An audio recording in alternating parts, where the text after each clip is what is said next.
লোকসভা নির্বাচনের দিনক্ষণ ঘোষণা হওয়ার পরেই প্রচার শুরু করে দিয়েছে। জোর কদমে শাসক বিরোধী উভয় পক্ষ প্রচারে সামিল। রবিবাসরীয় সকাল এবং সেখানেই আজকে প্রচার করতে দেখা গেল যাদবপুরের তৃণমূল প্রার্থী সায়নী ঘোষকে।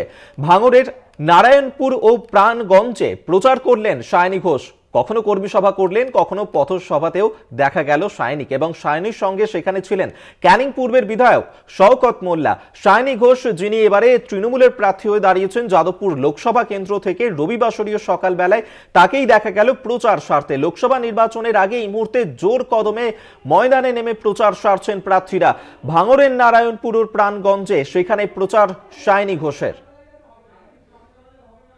সেই ছবি এই মুহূর্তে দেখাচ্ছি আপনাদেরকে। দেখতে পাচ্ছেন যাদবপুর লোকসভা কেন্দ্রের এবারে তৃণমূলের প্রার্থী সায়নী ঘোষ, এবং তিনি এই মুহূর্তে জনসংযোগে জোর দিয়েছেন। প্রথম খবর দিচ্ছে এই মুহূর্তে কলকাতা টিভিতে, সেই প্রচারের ছবি দেখাচ্ছি, যেখানে শাসক বিরোধী উভয় পক্ষ আজ রবিবার, ছুটির দিন, রবিবাসরীয় সকালবেলায় একেবারেই ফুরফুরে মেজাজে প্রত্যেকেই দেখা যাচ্ছে যে প্রত্যেকেই কিন্তু জনসংযোগে জোর দিয়েছেন। এবং এই মুহূর্তে সায়নী ঘোষ তিনিও কিন্তু প্রচার সারছেন জোর কদমে।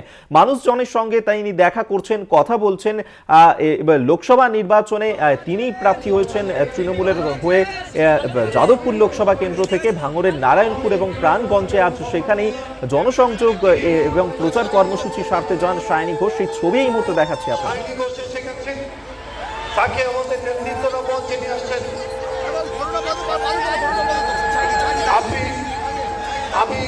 রবিবাসরীয় প্রচারে ব্যস্ত লোকসভা নির্বাচনের প্রার্থীরা। সকাল থেকেই এই প্রচার সারতে দেখা যাচ্ছে বিভিন্ন দলের প্রার্থীদেরকে।